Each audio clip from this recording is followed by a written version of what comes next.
Hello all, fine folk of the internet. Old Geek here, and it's time to look back at another classic AD&D rulebook. And I would wager that when many people of a certain age hear the name Dungeons and Dragons mentioned, that this is the image that springs to mind. The AD&D Player's Handbook was the second title to be given the AD&D badge, and was initially published back in 1978. As with the Dungeon Master's Guide, the cover art was changed in 1983. This is my copy, a ninth printing from that initial 1983 batch. While the newer artwork from Jeff Easley was undoubtedly beautiful, it had the misfortune of replacing a Trampier piece that for many gamers defined the tone of the game. One of exploration, one of mystery, and tinged with greed. Internal artwork consisted of the black and white images typical of the era, and while there were a few poor pieces, the better ones managed to continue the feel of that inspirational cover art. This is especially true for another Dave Trampier piece on page 108. A party of demi-humans descending a dark staircase. Their attention is drawn to a magic mouth, and they are unaware of the lurking horror in the gloom below them. Trampier was a master of creating adventuring scenes that asked more questions than they gave answers, and thus set the reader's mind wandering. A significant portion of the inner art was by David Sutherland, and though his body of work throughout the early AD&D era is best described as patchy, this book probably contains his best pieces, along with one or two of his worst. Ignore the fact that the Paladin, in his full-page piece on page 23 entitled A Paladin in Hell, is holding his shield weirdly. It's a memorable image, and one of the best depictions of the traditional holy warrior doing holy warrior type things. The Player's Handbook is a lot thinner than the Dungeon Master's Guide, and almost half of the page count is taken up with spells. That's not uncommon, as they are a key part of character mechanics, and as many veteran DMs know, they are the root cause of the vast majority of bickering at the table.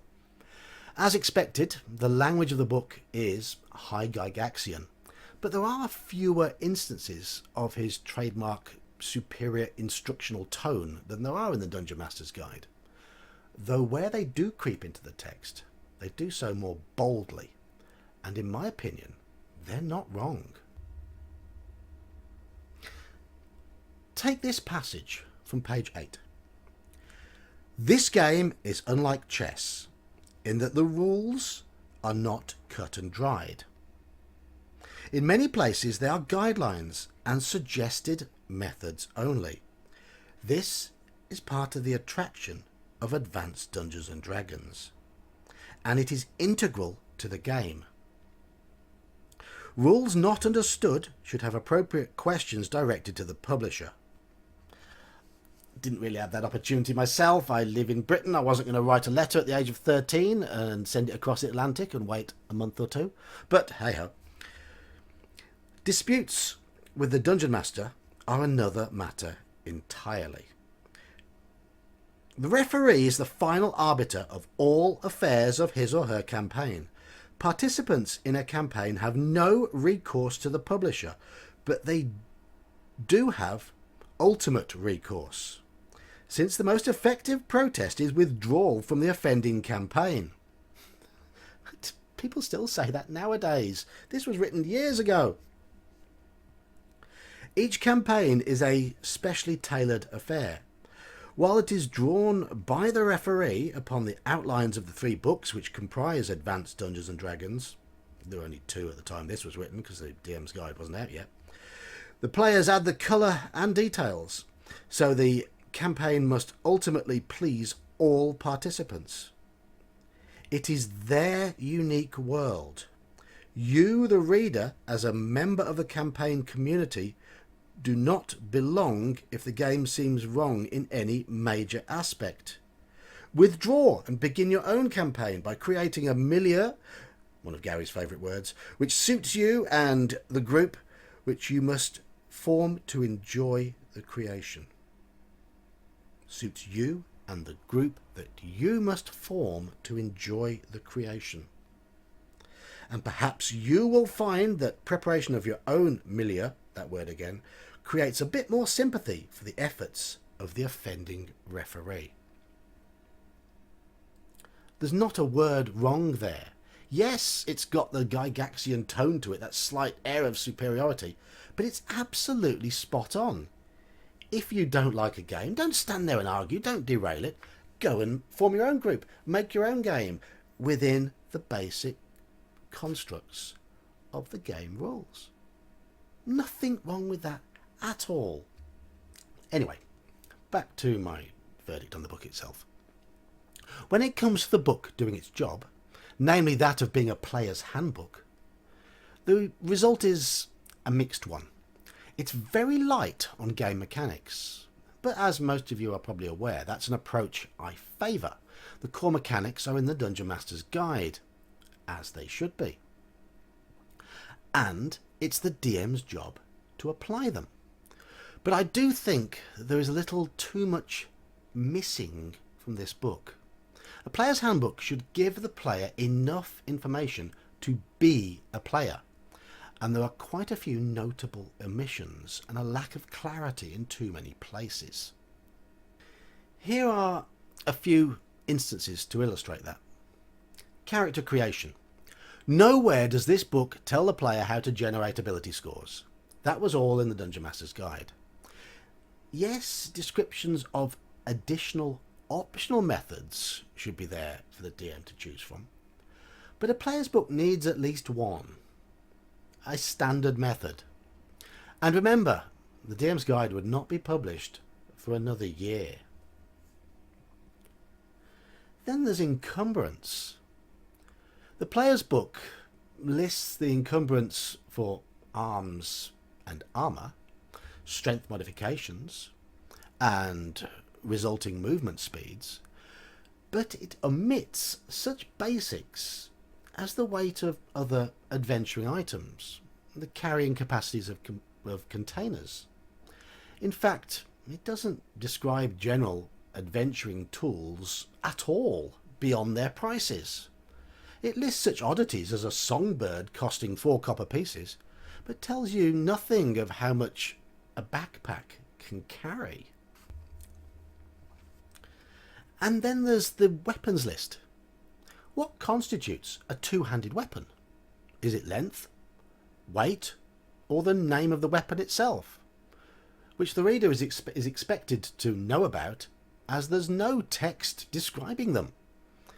In the days pre-internet, how was a teenager supposed to know what they all were? Though to be fair, there are many adults who still don't know what they are. A lucerne hammer is not a hammer. Clerics cannot use them. They are very spiky. And yet I still will see people post on message boards that clerics can use lucerne hammers. No. In first edition AD&D, it was quite strict about cleric weapons. Blunt weapons only. Look at a picture of a lucerne hammer. It's got a big ass spike on the end of it, and stabbing thing on the back of it, and the hammer bit has usually got spikes on it. They can't use them. Other details relating to character creation that should have been in this book were things like character height and weight, age, and background professions.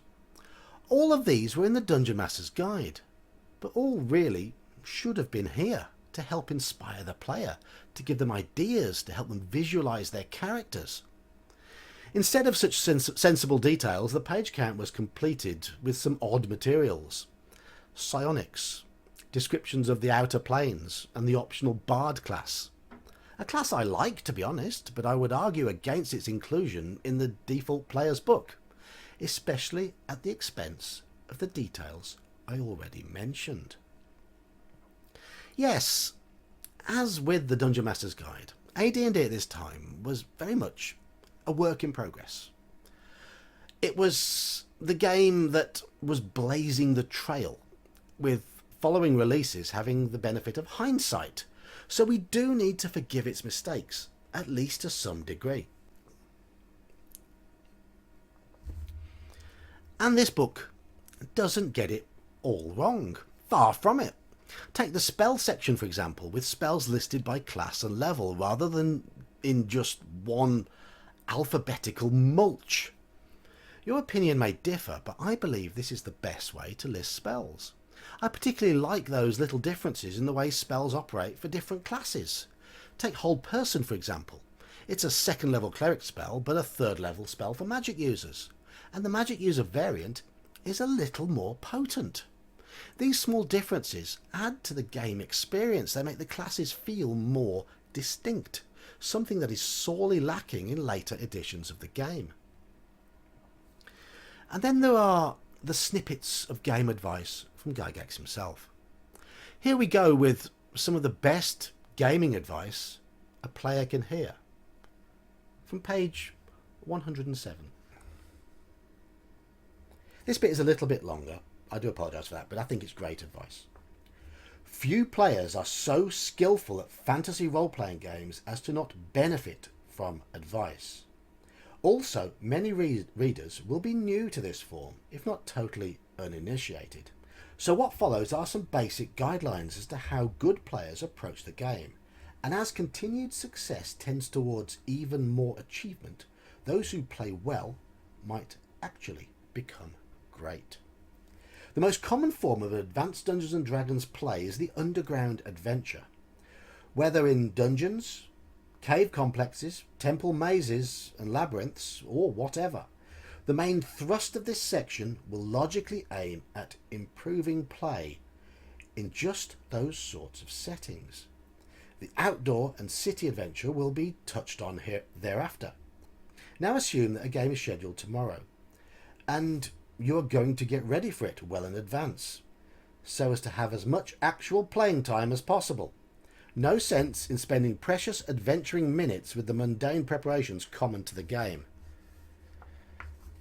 God, I do wish modern players would have read this, do at least a little bit of preparation. First, get in touch with all those who will be included in the adventure. Or if all are not available, at least talk to the better players so that you will be able to set an objective for the adventure. Better players. Whether the purpose is so simple as to discover a flight of stairs to the next lowest unexplored level, or so difficult as to find and destroy an altar to an alien god, some firm objective should be established and then adhered to as strongly as possible.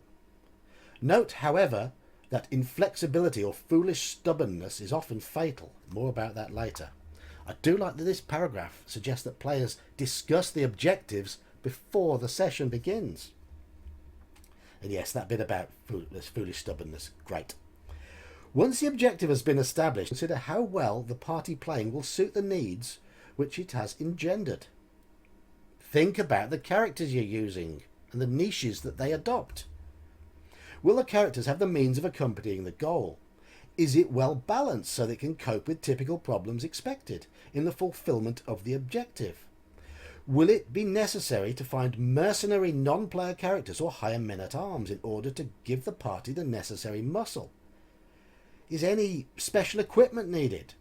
When agreement regarding these and any similar questions has been reached, each participant must ready his or her character, but preparations must be made with the welfare of the whole group in mind. Play as a team. Make sure you assemble the pieces of the jigsaw to ensure you have the best chance of success. It's not about the DM balancing the adventure for your group. It's about you constructing the group to have the best possible chance of success in the adventure. This is player agency. Ignore what they all say nowadays, all the nonsense that's written about DMs having to specifically design this for the players and backstories and whatever. This is player agency. This is players making decisions that are meaningful, that will affect the success of the adventure. This is not wrong. And this is 1978. It's all still true today, though sadly ignored by so many. As far as pure players' books go, I have to say now that I do think TSR's finest hour was the player's book that came with the 1983 basic box set, the one written by Frank Menser. It was so much more digestible and understandable and more complete. It gave you an instructional adventure, a full character creation walkthrough, and it assumed next to no prior knowledge of gaming, which is how all core players' books should be written. Gygax makes a mistake with the AD&D Player's Handbook by not dialing back the basics enough. But having said that, like the Dungeon Master's Guide, the Player's Handbook was essential in its day. Unlike the Dungeon Master's Guide, it is probably no longer essential, but it's still a valuable piece of history, and a piece of history that contains a great deal of wisdom. Just, sadly, not quite enough of the nuts and bolts. Well, that's the opinion of me, John, the old geek. I hope you've enjoyed the video. If you agree with me, then say so in the comments below. If you disagree with me, say so in the comments below. Like, subscribe, join my Discord, come and have a chat, join our games, and join us on our live streams. Thank you for watching. See you soon.